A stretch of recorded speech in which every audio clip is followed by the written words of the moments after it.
Vous avez la parole. Les obsédés textuels sont-ils dangereux?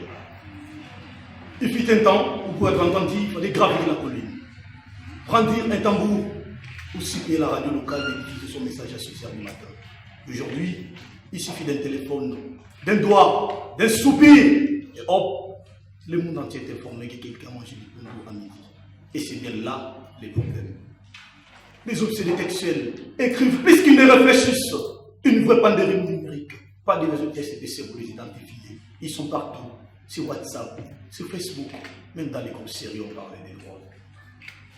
Permettez-moi de vous compter une mémorable. Aux alentours de 2 h du matin, mon téléphone vibre. S'il y en a un message sur WhatsApp, c'était un confrère qui, sans la moindre considération pour les rendus, mais l'ensemble. Maître Don Patrick, j'ai dévoré ton ouvrage. Vous devrez réécrire votre conclusion en vous inspirant du préambule de la charte de l'ONU, avec toute la politesse. Égard à leur avancée, je lui rétorquai. Confrère, il est 2 h du matin, à cette heure-là, même le préambule dort. Il continue. Confrère, je pense que le juge a été influencé par mon style oratoire ou mon plaidoirie. Je lui réponds. Confrère, à cette heure-ci, c'est plutôt ta femme qui devrait être influencée par mon silence. Mais non, il a continué pendant 4 pages. S'il vous plaît, pendant 4 pages. Nous vivons à l'ère des clavéristes frénétiques.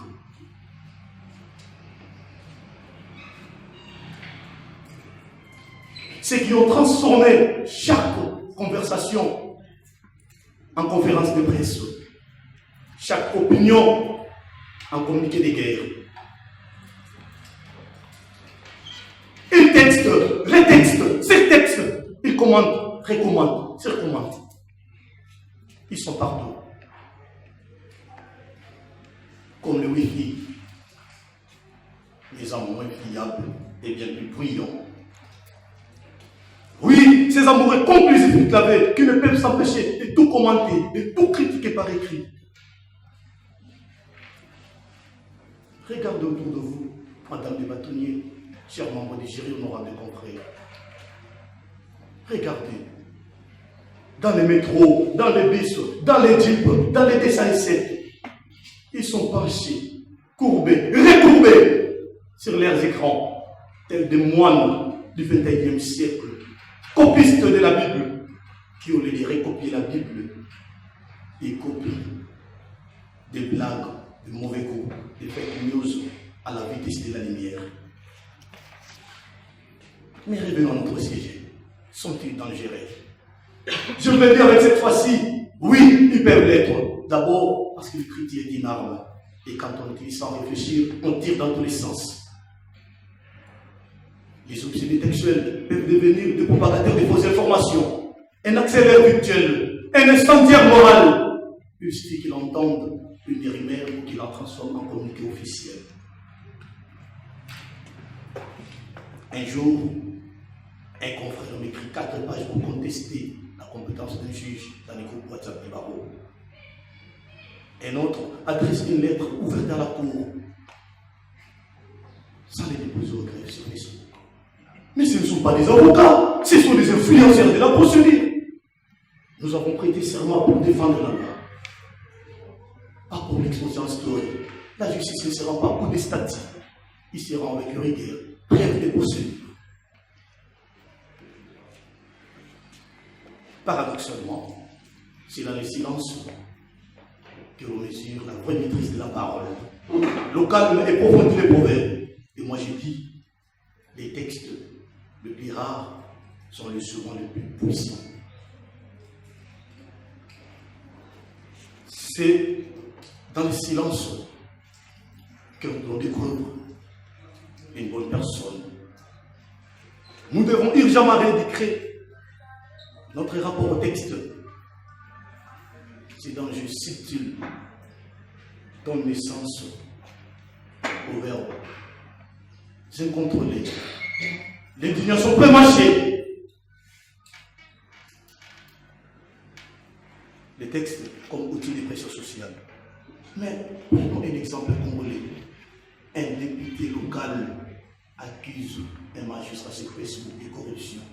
Aucune preuve. Mais en 24 heures, le magistrat est convoqué par le Conseil supérieur de la magistrature. Humilié, suspendu. Le lendemain, silence. Pourtant, le texte a déjà jugé, condamné et exécuté. Les codes pénals congolais, pourtant, haine n'est pas une fiction, diffamation, incitation à la haine, outrage public, tout ça. Ce sont des réalités juridiques qui répriment la fausse nouvelle. Mais sur TikTok, sur WhatsApp, dans des groupes sérieux, on parle des droits. La justice arrive toujours après les baise.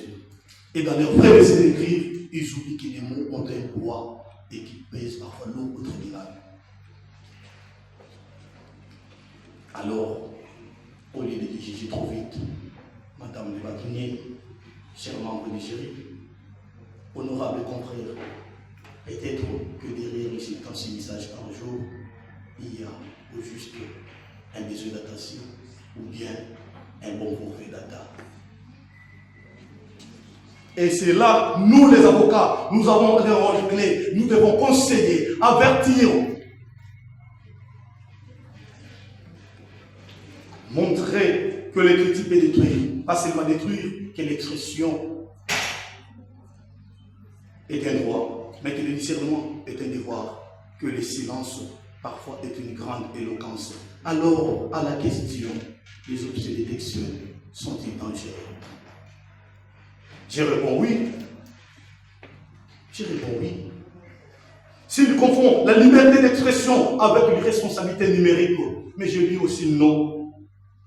Si ils acceptent d'écrire, se penser, et que penser, se baiser, qu'ils textent, mais qu'ils le fassent avec le cœur. Un bon avocat, pas moi, je vous remercie.